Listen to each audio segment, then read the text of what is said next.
Hey there. Tonight, we're stepping inside a world few people today can imagine. A world of quiet suffering, of worn clothes, cold stone, and time that does not pass. It's the 19th century. You're not a thief. You're not a danger to society. You simply owe money, and here, that's enough to lose everything. Forget the stories of bold highwaymen and daring escapes.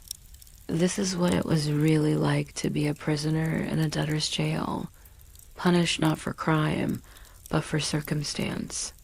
As always, before we begin, take a moment to settle in, dim your screen, maybe put on a small fan or some soft white noise, something gentle to carry you. And if you haven't yet, feel free to like this video and subscribe, but only if you truly enjoy these slow, sleepy journeys through forgotten corners of the past.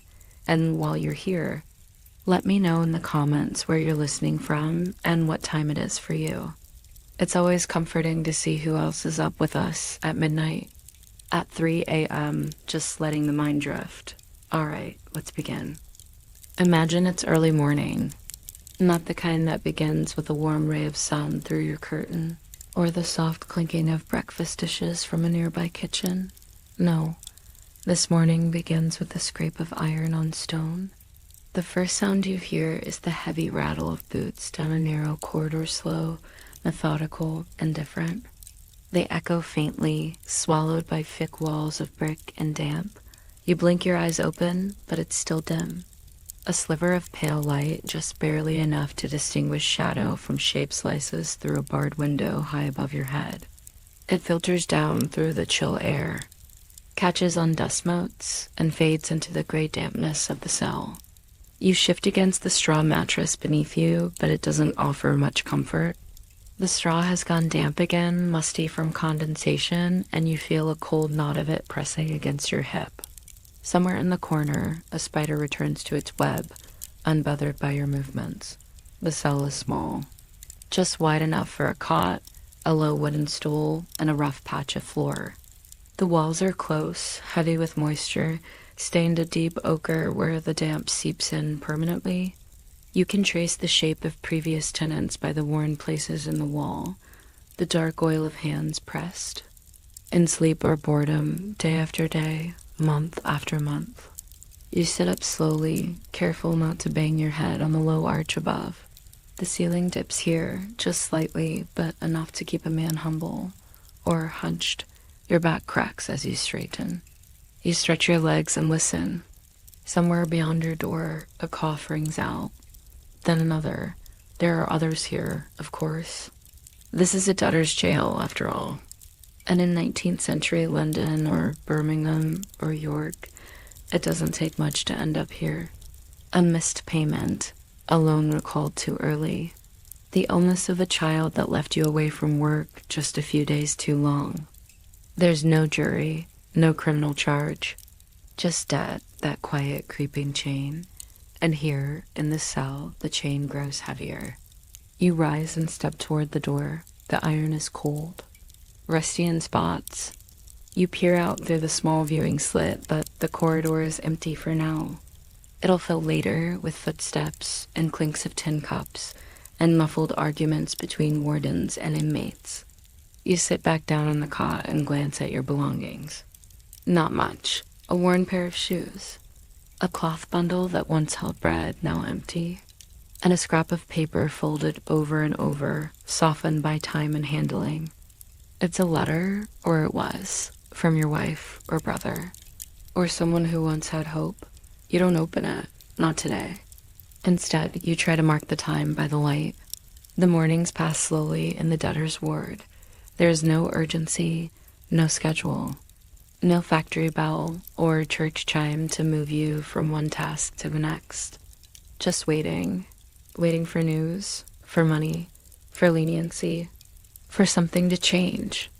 At some point, a warden passes by, sliding a tin cup of thin gruel through a slot at your door. He doesn't speak. He doesn't need to. You take the cup. It's lukewarm, but you drink it slowly. There are flecks of oat and maybe a grain or two of barley. Your stomach turns up a texture, but you know better than to waste it. Hunger is constant here, quiet, annoying, and persuasive. A man might trade a pair of laces for a crust of bread, or offer to sweep the corridor in exchange for someone's half-eaten turnip. Sometimes debts are paid not with coin, but with the kindness of strangers. At midday, if it can be called that, the light brightens just enough to cast the faint outline of your cell bars onto the back wall. You watch them shift slowly, like the hands of a silent clock. A man in the cell across from you coughs again. He sounds older, wheezing through a rattling chest. You haven't seen his face, but you've heard his stories. He says he once kept a shop, sold ink and paper to clerks and writers. Now he trades riddles for scraps, half a verse for half a biscuit. You close your eyes and rest your head against the wall. You can hear the slow drip of condensation from the ceiling. Drip, drip, drip. It marks the seconds in a way your heart no longer does. Some days you're allowed outside, not far. Just a short walk through the inner yard, 10 minutes if you're lucky. The yard smells of wet stone and sour earth where the sun barely reaches, but still it's air and space. And a glimpse of sky. You think of the street beyond the wall. You remember the sound of horse carts and vendors calling, and the warm steam from a bakery venting into the winter morning. Here, those memories are soft-edged, distant, fading. Sometimes visitors come. A wife with a downturned face, a brother with his hat in hand, a child peering nervously through iron slats, unsure why their father isn't home. Conversations are brief. Words pass through slits and gaps. How are you? I'm all right. I've written to the magistrate. Good. Keep hope. You nod. Hope is a kind of currency here, too. Pass quietly. Saved in silence. When the light fades again, slowly, imperceptibly, it becomes harder to know the hour. Evening comes with no sunset. Just a darkening. You hear more footsteps. Some louder now, as restless inmates pace their cells. Others groan or mutter prayers. You sit still, back against the wall, legs drawn up. You've counted the bricks before. There are 43 from the base of the door to the ceiling's arch. The fifth one up has a chip shaped like a leaf. You trace it with your eyes again and again. Some men etch their names into the stone. Others make tally marks. Scratches of time. You don't. You prefer silence. Outside, beyond the thick wall, the city continues. Horses clop through puddled streets. The smell of coal smoke drifts through chimneys. Somewhere, far off, laughter rises from a tavern door. But here, in your cell, there's only the dim, familiar rhythm of existence. You stretch out again on the cot, pull the thin blanket over your chest. The straw rustles beneath you, and once again, the sounds fade. The scrape of boots, the cough of a neighbor, the soft drip of condensation, all merging into a quiet lullaby of stone and time and waiting. And as sleep comes, slow, steady, indifferent, you become just another breath behind cold walls, another name on the ledger, another man who owed and waited. You hear the clank of iron again, a cell door closing somewhere down the corridor, the turn of a key in a rusted lock, a soft grunt from one of the guards. Then silence returns, save for the breath and shifting limbs of your fellow inmates. Light creeps in muted and pale, filtered through soot-streaked panes or narrow iron bars. It glows dimly on the moss that grows along the bottom edge of the far wall, a damp green reminder of the cold that never really lifts. There is no rush to rise. The day inside these walls begins not with purpose, but with habit, the shuffle of bodies, the search for some warmth. Perhaps a brief walk in the corridor if permitted. Perhaps not. Your clothes feel stiff this morning, damp again. The small cotton shirt you wear has been rinsed once too often in a communal basin that never quite drains. The trousers you sleep in are patched at the knees, your own handwork, using borrowed needle and thread. One of the other prisoners, a former tailor, offered to do it properly. In exchange for a slice of bread, you declined. You tie a frayed rope at your waist. It's the closest thing to a belt that most of the men here possess. Shoes are harder to come by. Some prisoners go without. Others, like you, keep a battered pair tucked under your straw-stuffed bedding for fear of theft. You hear voices through the corridor, a group of men murmuring over the week's parlor list. In this prison, there are rules. Debtors, though confined, still belong to society. Some of them still receive visits. Others even work copying letters, mending books, or keeping small shops from within the yard. That is, if they can afford the license. A man is shouting now, not in anger, but with theatrical despair. It's Thomas, who claims he was once a playwright. Each morning, he recites some new line from a script he insists will change the world, if only he had paper, or quill, or ink. He's not altogether mad, but not entirely well either. You rise and stretch, carefully. Your back aches from the thin mattress stuffed with what once was straw, now flattened and infested with small things that bite. You fold your blanket into a neat square, not out of orderliness, but because it's your one shield against the cold. You guard it with care. From across the room, someone lights a stub of candle.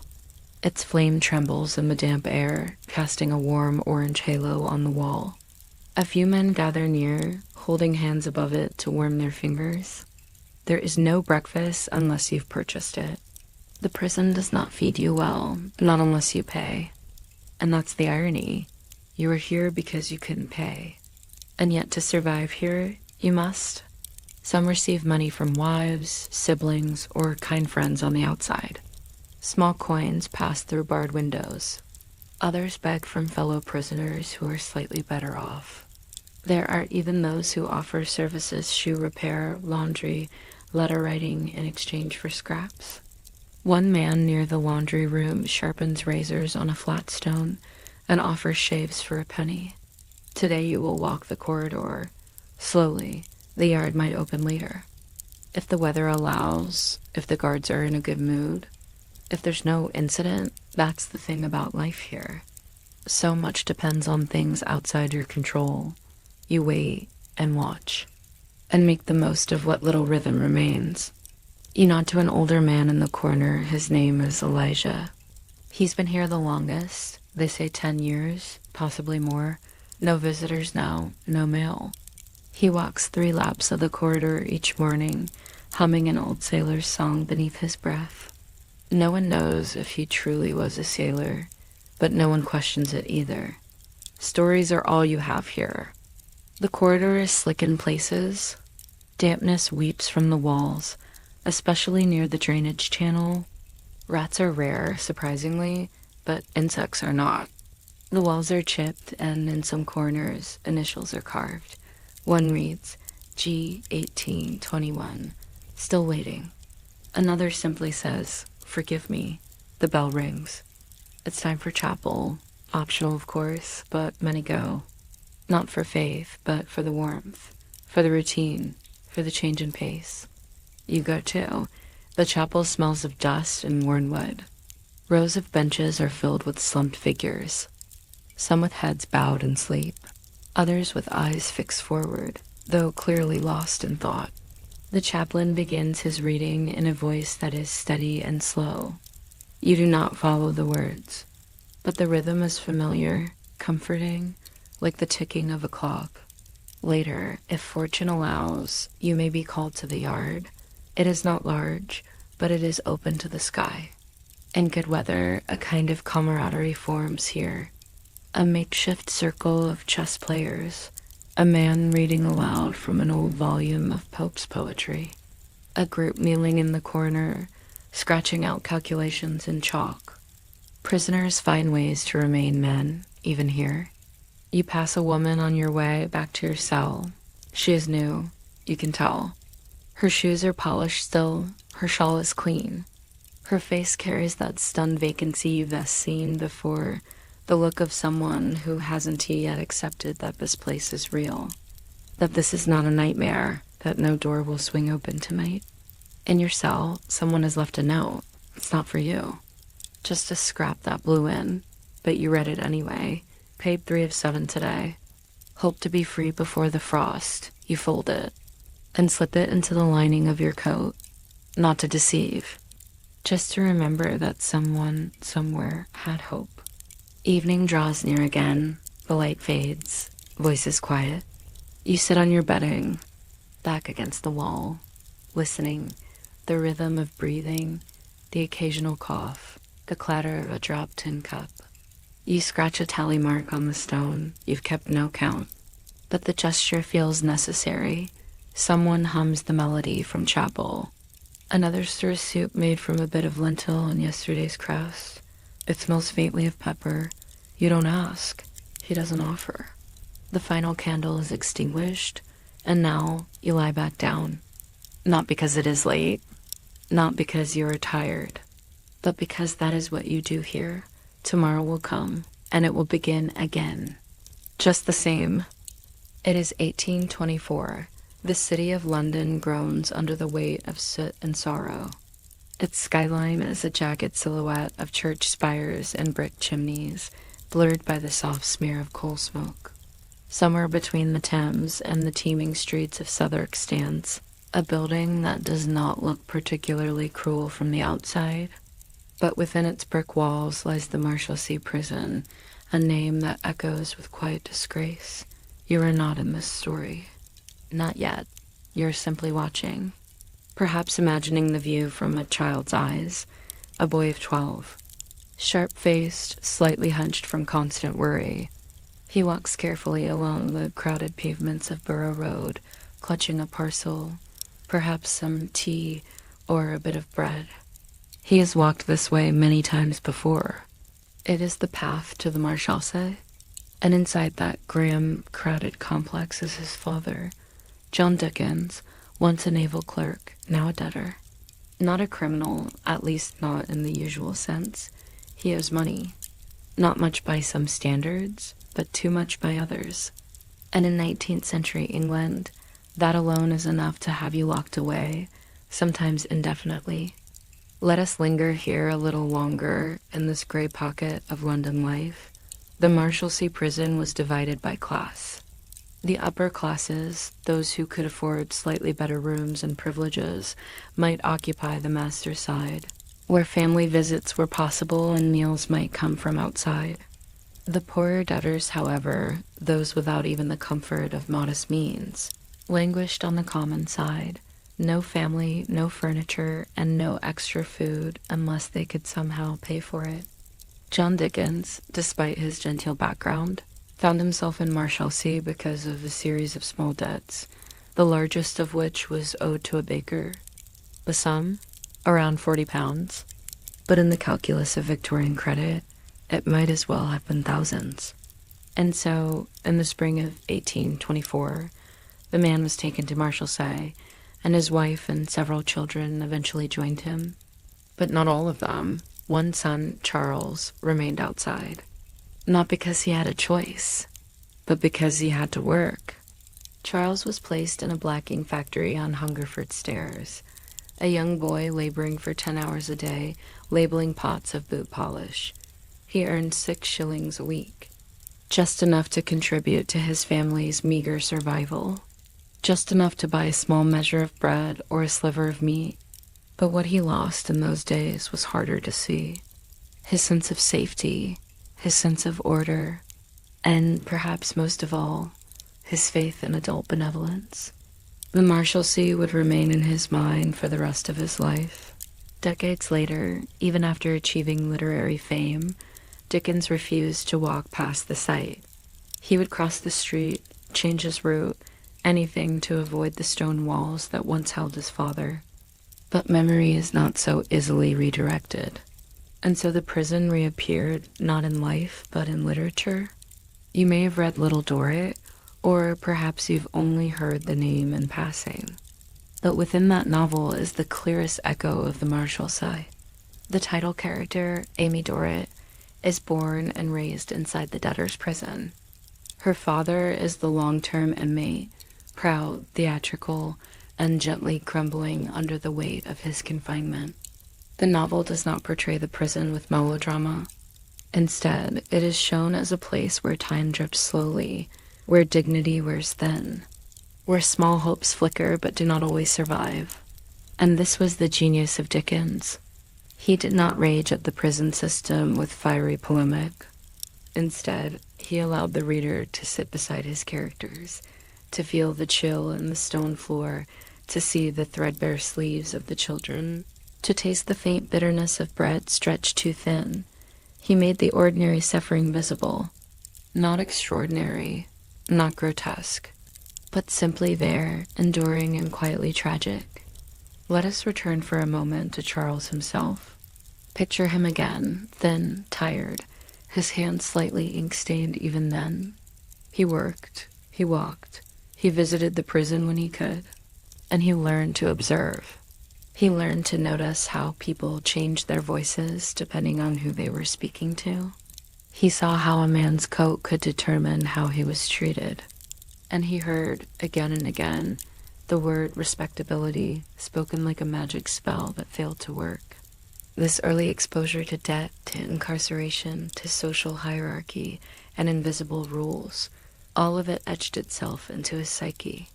When you read Bleak House or Great Expectations or Nicholas Nickleby, you're reading not just fiction, but a map of pain, carefully drawn, deliberately shadowed, and laced with human insight. But the Marshalsea was more than a setting. It became a metaphor. For Dickens, prisons were not always buildings. Sometimes they were invisible, made of class, made of shame, made of the quiet desperation that came from knowing your worth was measured in coins. As he grew older, Dickens became a fierce advocate for reform, both through his fiction and his journalism. He did not demand revolution, but evolution. He wanted debtors' prisons abolished. He wanted child labor addressed. And above all, he wanted the poor to be seen, not as lazy or immoral, but as people. Whole people, capable of love, of despair, of dreams. There is something quietly moving about the way Dickens transmuted his own suffering. He did not deny it, nor did he turn it into mere sentimentality. Instead, he alchemized it. He turned trauma into empathy, grief into observation, pain into pages. Even today, the Marshalsea is gone, mostly. A single wall remains. A quiet remnant tucked between modern buildings. But the stories it held, those linger in books and memory, in a boy's careful recollections turned into prose. So as you rest here listening, perhaps you can imagine him, young Charles, sitting by candlelight. A scrap of paper before him, a worn nib between his fingers, and the weight of the Marshalsea, no longer on his back, but in his pen. Just as gently, we'll move into our next segment. You may stay here in the hush of history, or drift deeper into sleep. You are awake now, but the silence still holds. It surrounds you, presses in, not the gentle hush of a sleeping house, not the calm of a quiet field after dusk, but a heavy, unnatural stillness, enforced, designed, built into the very walls. Imagine yourself in a different kind of prison cell now. It is still the 19th century, but no longer the chaotic, crumbling debtor's prison of your first days behind bars. This is newer, more refined, colder. The air smells faintly of fresh-cut stone and damp wood.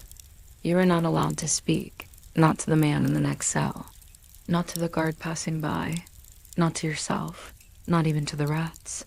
This is the silent system, a philosophy of reform through deprivation, where speech becomes a kind of rebellion in silence, its own form of punishment. Walk with me now, in your mind, down the echoing halls of a model penitentiary in the mid-1800s. Perhaps we're in Eastern State Penitentiary in Philadelphia, where each prisoner is kept in near total isolation. Or perhaps Millbank Prison in London, where silence is taught like a lesson and broken like a law.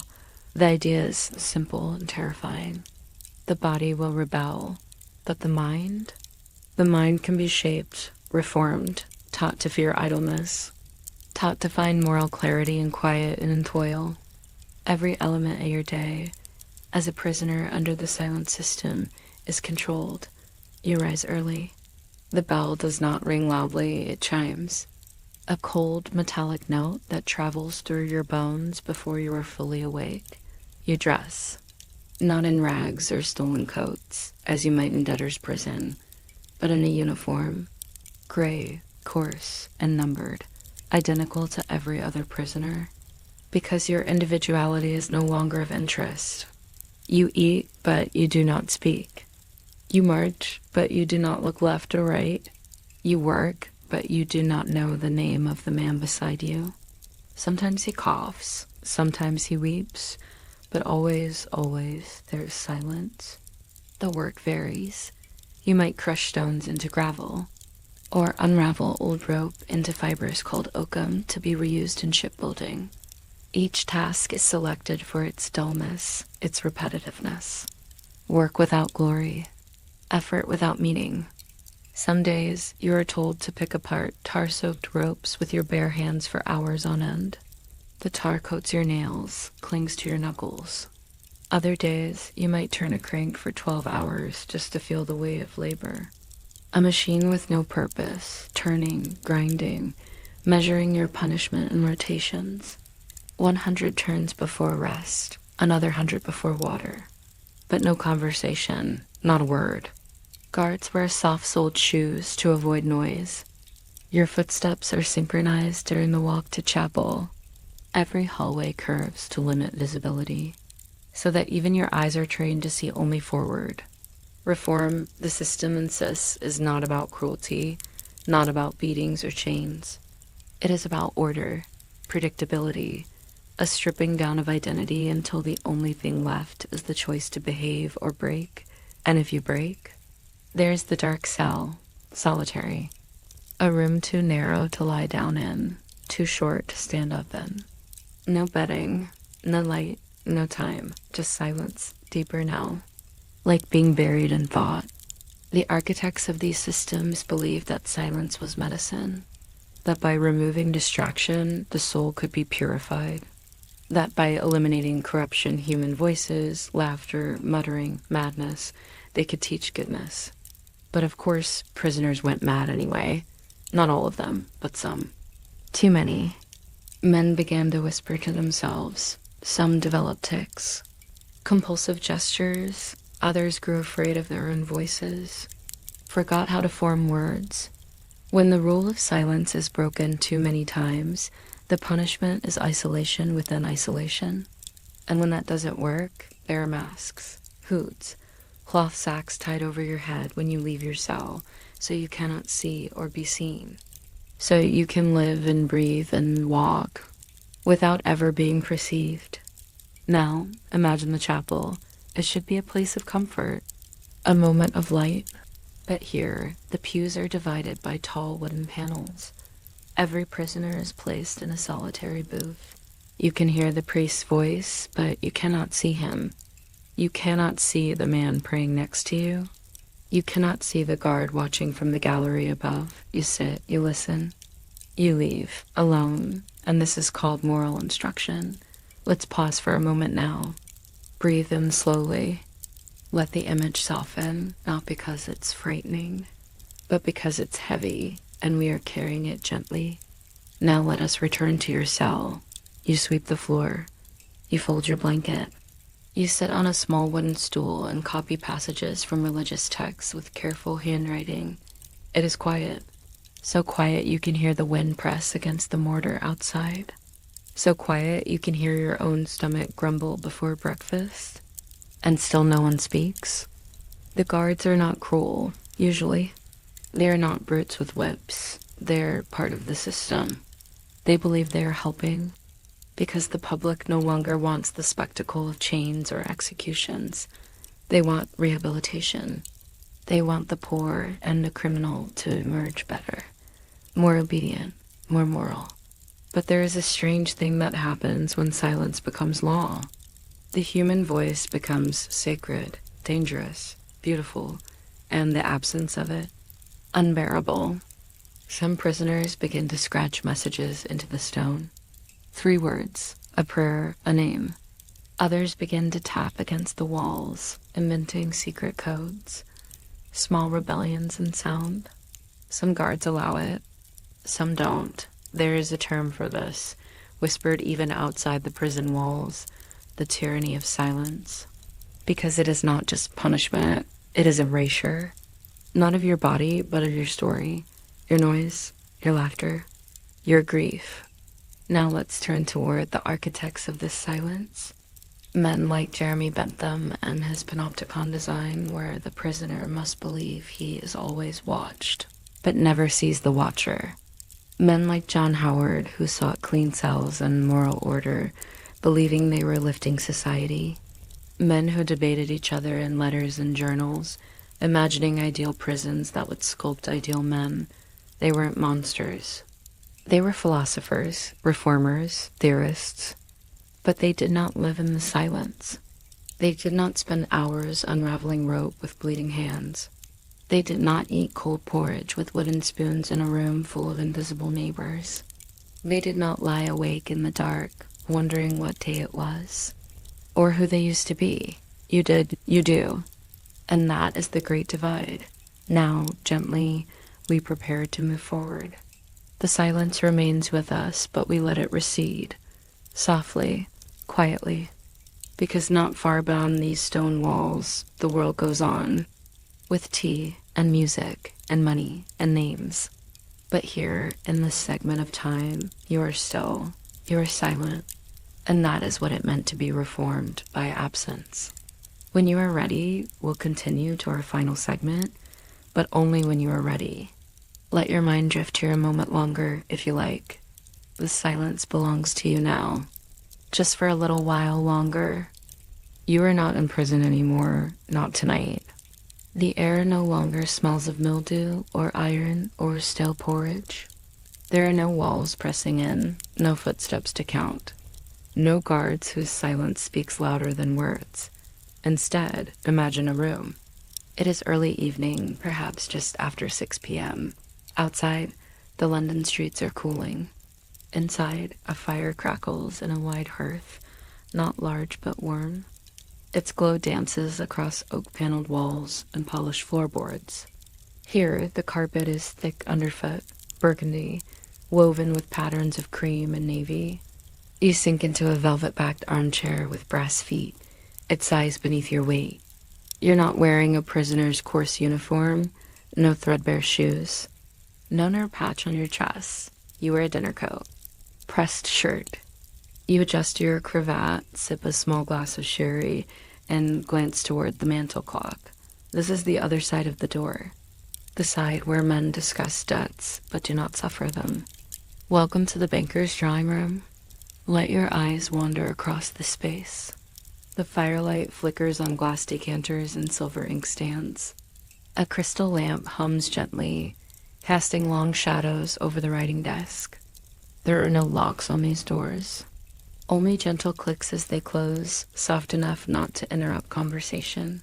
The gentleman across from you reclines with a leather-bound ledger balanced on one knee. He lifts his eyebrows, clears his throat. Another bankruptcy in Holborn, he murmurs. Quite the scandal. You nod. But you are not thinking of scandal. You're thinking of survival. The sort of survival that requires no warm hearth, no sherry, no chair. You think of the debtor's prison just 3 streets away. It is not mentioned here, not directly. But it echoes beneath every number scratched into those ledgers. Every interest rate discussed over dinner. Every polite conversation about delayed repayments. To owe money is an abstraction in this room. A paper matter. An inconvenience. To delay a loan, to miss a bond payment. These are puzzles to be solved with wit and time. Not hands, not labor. The banker's gentlemen nearly all sit in comfort. They speak slowly, thoughtfully, between puffs of cigar smoke. Poor management, one says. Unfortunate market timing, says another. No one says hunger. No one says cold. And certainly no one mentions the millstone bed or the cracked basin in the Marshalsea cell, let's take a moment now and step beyond this one room, because rooms like this existed across England, in country estates, in townhouses, in private gentlemen's clubs with green felt tables and leather-bound books no one really read. Even among the middle class, tea might be poured over conversation about a distant cousin's insolvency. Oh, he's in reduced circumstances, they might say, a euphemism. A way of placing distance between oneself and the true cost of falling behind. For the wealthy, debt was rarely jail. It was embarrassment. A change in address. A summer without the Riviera. For some, it was merely a game of time moving money from here to there until the next quarter began. But for others, for the ones not present in these drawing rooms, debt was iron and straw, a thin broth, a child turned away from school, a father disappearing in the night to avoid arrest. Let's drift now through a merchant's counting house. Here, the clerks scratch away with iron pens beneath the ticking of a great wall clock. A ledger lies open, columns of names and figures marching in neat rows. These are the names of customers, clients, perhaps creditors, or perhaps men who can no longer pay. The ink is brown, just a little faded with time. The clerk dips his pen, draws a slow line through one name, a sigh. Another failed payment. That name might be yours, or your neighbor's, or someone who once bought a bolt of cloth or a cask of wine on credit, hoping to sell at a profit before the debt came due. But markets change, ships sink, customers disappear, and when the payment cannot be made, a summons arrives, written with the same careful hand, served with quiet formality, and if that fails, then comes arrest. Not dramatic, not sudden, just the firm grip of the law and the slow ride to prison. But here, in the counting house, the clerk says nothing. He simply turns the page. Now return with me to the banker's room. It is late now. The coals glow red. The conversation has softened. Someone chuckles about a debtor who tried to flee to France. Another man recalls a business associate whose wife sold her jewelry to buy his release. They speak not unkindly, but distantly. Always there's distance. Let's pause and consider that distance now. Because this final segment is not only about rooms and ledgers. It is about contrast. About how the same city could contain two lives, one warm, one cold, one surrounded by velvet and porcelain, the other wrapped in burlap, scratching at frostbitten toes. Consider the irony of it all, that the very institutions that jailed men for unpaid debts also hosted the parties where such debts were incurred. Gambling halls, auction houses, wine shops with generous lines of credit, buy now, pay next quarter, until next quarter comes, and money doesn't, and the cell waits. The line between drawing room and debtor's cell was thinner than anyone liked to admit. But so long as the doors stayed closed and the fire stayed lit, it was easy to forget. Even easier to pretend it would never happen to you. Let your mind settle on that image now. The quiet drawing room, the banker's slight nod, the careful note in the ledger, and far away in another part of town, a man folds a thin blanket over his knees, tries to remember the warmth of sherry, fails, tries to imagine the firelight, fails, but still survives because the human spirit is not so easily broken, even by poverty, even by shame, even by silence. Now close the door to the banker's room. Let the fire burn low. Let the noise of the street rise gently again and breathe. Because tonight we have walked both sides of the line, the cell, and the salon. And somewhere in between we found history, still, gentle, waiting to be remembered. Whenever you're ready, we'll drift into the closing. But not just yet. You can stay here a moment longer. The fire is still warm, and the past still softer on the edges. And now, the air grows still, the cell is quiet. The whispers have faded from the walls. Outside, the gas lamps flicker behind iron grates.